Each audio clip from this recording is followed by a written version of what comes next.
Hello friends, মোৰ নাম হল পূৰ্ব আৰু আপোনালোকে চাই আছে আপোনালোকৰ মৰমৰ ইউটিউব চেনেল নলেজেবল বয়। আজি এটো বিশেষ টপিক মই আনিছো এই ভিডিওটোৰ জৰিয়তে। টপিকটো হল jail warder in Assam Police, Home Police ওলাই দিছে jail warder in prison department. So এই যোনটো ৰিক্ৰুটমেণ্ট নটিফিকেশ্যন ইয়াৰ বিষয়ে মই এই ভিডিওটোৰ জৰিয়তে আপোনালোকক সকলো ডিটেইলছ মই জনাই দিম। সো আপোনালোকে মোৰ ভিডিওটো লাষ্টলৈকে চাব, হোপ আপোনালোকে চাই ভাল পাব। সো এতিয়া বেছি টাইম ৱেষ্ট নকৰি ভিডিওটো আৰম্ভ কৰিছোঁ। সো ফ্ৰেণ্ডছ, এতিয়া মই আপোনালোকক ক'ব খোজো যে আপোনালোকে যিকোনো ব্ৰাউচাৰ ইউজ কৰিব পাৰে, গুগল ক্ৰম ইউজ কৰিব পাৰে, অপেৰা মিনি ইউজ কৰিব পাৰে। সো মই আপোনালোকক ৰিকমেণ্ড কৰোঁ গুগল ক্ৰমটো ইউজ কৰাটো ভাল। সো মই এতিয়া গুগল ক্ৰমটো অপেন কৰিছোঁ।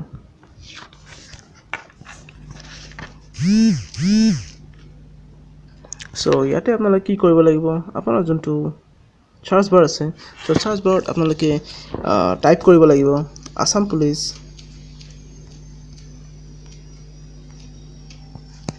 সো ইয়াতে আপোনালোকে দেখা পাইছে চাগে অলৰেডি যে আমাৰ টাইপ কৰি থকা যোনটো তলত আছে আসাম পুলিচ জেল ওয়াৰ্ডাৰ ৰিক্ৰুটমেণ্ট 2018 বুলি আহি গৈছে।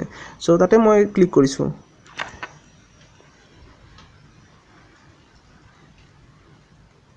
তাতে ক্লিক কৰাৰ লগে লগে এনেকুৱা সাৰ্চ ৰিজাল্ট আহি গৈছে।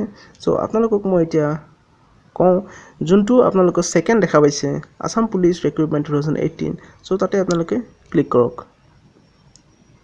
তাতে ক্লিক কৰিলে এনেকুৱা এখন পেজ আহি যাব। সো এনেকুৱা এখন পেজ অহাৰ পিছত মই আপোনাক সকলো ডিটেইলছ মই আপোনাক কৈ যাম। এতিয়া এইটো যোনটো পোষ্ট এইটো ওলাই দিছে আসাম পুলিচে, এইটো ইন প্ৰিজন ডিপাৰ্টমেণ্ট। এইটোত আছে আপোনাৰ 135টা পোষ্ট। ইয়াৰ যোনটো পে স্কেল সেইটো হ'ল আপোনাৰ 14,000ৰ পৰা 49,000 আৰু ইয়াৰ গ্ৰেড পে হ'ল আপোনাৰ 5,000 পাৰ মান্থ আৰু বাকি এলাউন্সেছো আছে। সো ইয়াত হ'ব আপোনাৰ ফিজিক্যাল টেষ্ট হ'ব আৰু ৰিটেন টেষ্ট হ'ব। আৰু লগতে আৰু যদি কিবা জানিব বিচাৰে আপুনি নিজাকৈ পাৰ্সোনালি, সো আপোনালোকে www যোনটো অফিচিয়েল ৱেবসাইট আছে assampolice.gov.in তাতে আপোনালোকে যাই চাই ল'ব পাৰিব। সো এতিয়া মই আপোনাক সকলো ডিটেইলছ মই আপোনালোকক দি যাম। এপ্লাই মোড আপোনাৰ এইটো হ'ল অনলাইন। এই যোনটো পোষ্ট এইটো হ'ল আপোনাৰ এপ্লাই মোড অনলাইন। এইটোৰ আপোনাৰ লাষ্ট ডেট মে মাহৰ 8 তাৰিখ 2018। আপোনাৰ এই পোষ্টটোৰ নাম হ'ল জেল ওয়াৰ্ডাৰ।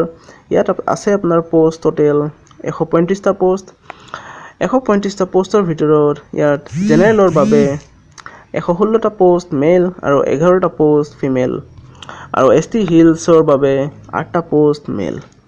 এতিয়া মই আপোনালোকক কৈ যাম eligibility criteria for jail warder. So এই পোষ্টৰ বাবে আপোনাৰ এলিজিবিলিটি কি হ'ব লাগিব, সো আপোনাৰ ওৱান বাই ওৱান মই কৈ যাম। নাম্বাৰ এ নেশ্যনেলিটি, আপুনি ইণ্ডিয়ান সিটিজেন হ'ব লাগিব। লগতে আপুনি অৰ্ডিনাৰিলি ৰেচিডেণ্ট অফ আসাম হ'ব লাগিব। লগতে নাম্বাৰ বি এজ লিমিট, আপুনি 18 বছৰৰ পৰা 38 বছৰৰ ভিতৰত হ'ব লাগিব 1 জানুৱাৰী 2018ৰ ভিত্তিত।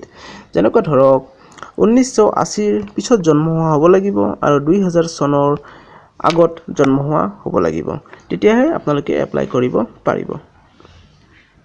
ৰিলেক্সেশ্যন কিমান দিয়া হৈছে, এতিয়া আপাৰ এজ লিমিট ৰিলেক্সেশ্যন দিয়া হৈছে 5 বছৰ SC ST প্লেন্স আৰু ST হিলছ কেণ্ডিডেটছৰ বাবে আৰু 2 বছৰ ৰিলেক্সেশ্যন দিয়া হৈছে এক্স সাৰ্ভিসমেনৰ ক্ষেত্ৰত। বাকি এইটো যেতিয়া আপোনালোকে ৰেজিষ্ট্ৰেশ্যন কৰিব, যেতিয়া এইটো এপ্লাই কৰিব খুজিব, তেতিয়া সিহঁতে ডেট অফ বাৰ্থ খুজিব। সো সেইটো সিহঁতে খুজিছে SSLC বা মেট্ৰিক আপোনাৰ যোন সাৰ্টিফিকেট তাতে যোন আপোনালোকৰ ডেট অফ বাৰ্থ মেনশ্যন থাকে। সো আপোনালোকে সেইখনৰ যোনখন জেৰক্স কপি সো সেইখন দি দিলে হ'ব। ইহঁতে কৈছে যে যিকোনো হৰস্কোপ এফিডেভিট সো এনেকুৱা ধৰণৰ ডকুমেণ্টছ সিহঁতক নালাগে।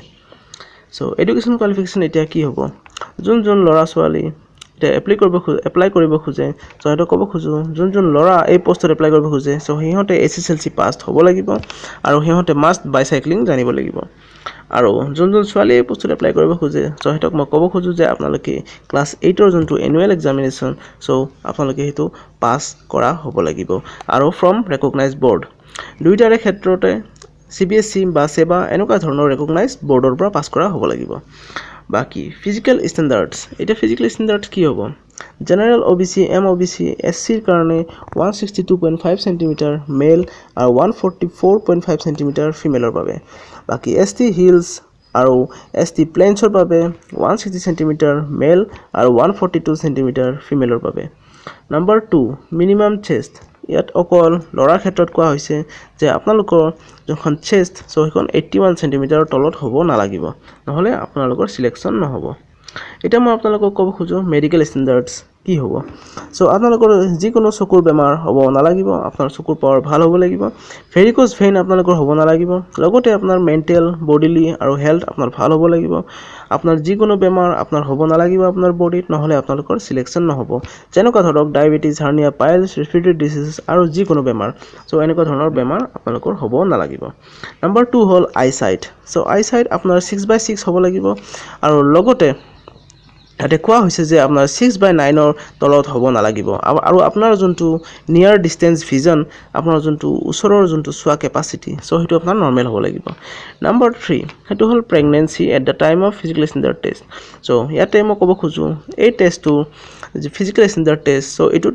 আমাৰ ফিজিক্যাল বিৰাট স্ট্ৰং হ'ব লাগিব সো এইখিনি সময়ত যোন ছোৱালী প্ৰেগনেন্ট থাকিব সো হিহঁতক পাৰমিট কৰা নহব হিহঁতক এলাউ কৰা নহব এই দুটা এক্সাম দিবলে ফিজিক্যাল স্ট্যান্ডাৰ্ড টেষ্ট বা physical efficiency test so number 4 character so এখন আপোনালোকে গুড ক্যাৰেক্টাৰ সাৰ্টিফিকেট প্ৰভাইড কৰিব লাগিব আসাম পুলিচ ডিপাৰ্টমেণ্টক আৰু সেই ক্যাৰেক্টাৰ সাৰ্টিফিকেটখন আপোনালোকে আনিব লাগিব আপোনালোকে যোনখন স্কুলত পঢ়িছিল যোনখন আপোনালোকে কলেজত পঢ়িছিল লাষ্ট সো আপোনালোকে সেই কলেজ বা স্কুলৰ আপোনালোকৰ যোনজন হেড যোনজন সেই স্কুল আৰু কলেজৰ হেড সো তেওঁৰ হাতৰ পৰা আপোনালোকে এখন গুড ক্যাৰেক্টাৰ সাৰ্টিফিকেট এখন আনিব লাগিব বা আপোনাৰ ঘৰৰ ওচৰে পাজৰে যদি আছে কোনোবা অনমানীয় ব্যক্তি তেনেহলে তেওঁৰ হাতৰ পৰা আপোনালোকে আনিব পাৰিব এখন গুড ক্যাৰেক্টাৰ সাৰ্টিফিকেট সো এতিয়া কেনেকৈ এপ্লাই কৰিব লাগে মই এতিয়া আপোনালোকক শিকাই আছো সো প্ৰথমে ইটো যেহেতুকে অনলাইন এপ্লাই সো আপোনালোকে প্ৰথমতে যাব লাগিব হিহঁতৰ অফিচিয়েল ৱেবসাইট www.assampolice.gov.in এটো আপোনাৰ বেলেগ একো এপ্লিকেশন একো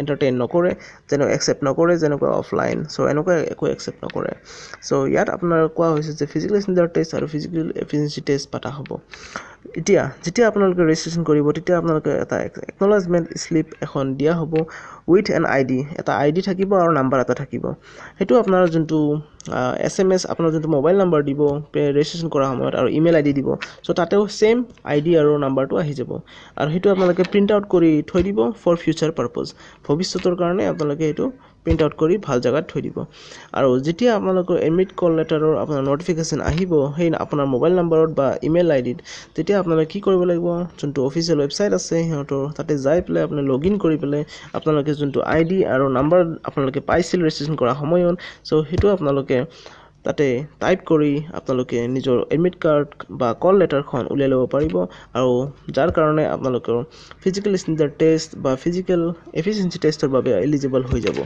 সো এতিয়া নেক্সট ইম্পৰ্টেন্ট ডেটস কি তাৰিখ সো আপোনালোকে এটোত এপ্লাই কৰিব পাৰিব 8 এপ্ৰিল 2018 পৰা আৰু লাষ্ট ডেট আছে 8 মে 2018 লৈকে সো এতিয়া click here for download official advertisement details মইতো আপোনালোকক গুটেখিনি কলুৱে যদি ইয়াৰ বাহিৰে আপোনালোকে কিবা জানিব বিচাৰে তেনেহলে ইহঁতৰ যোনটো অফিচিয়েল ৱেবসাইট assampolice.gov.in ত যায় আপোনালোকে চাই ল'ব পাৰিব আৰু যদি কোনোবা এপ্লাই কৰিব খোজে তেনেহলে মই ক'ব খোজো ইয়াতে লিখা হৈছে যে এপ্ৰিল মাহৰ 8 তাৰিখৰ পৰাহে এপ্লাই কৰিব পাৰিব সো এতিয়ালৈকে এইখিনি আছিল বন্ধুসকল যদি আপোনালোকে মোৰ এই ভিডিওটো চাই ভাল পালে তেনেহলে প্লিজ লাইক এটা কৰি দিব শেয়াৰ কৰি দিব নিজৰ ফ্ৰেণ্ডছলৈ আৰু যদি আগলৈকেও মোৰ এনেকুৱা ধৰণৰ ভিডিও চাও বিচাৰে তেনেহলে প্লিজ মোৰ চেনেলটো সাবস্ক্ৰাইব কৰি দিব লগতে নটিফিকেশন বেলটো ক্লিক কৰি দিব সো এতিয়ালৈকে মই এৰিছো ফ্ৰেণ্ডছ জয় হিন্দ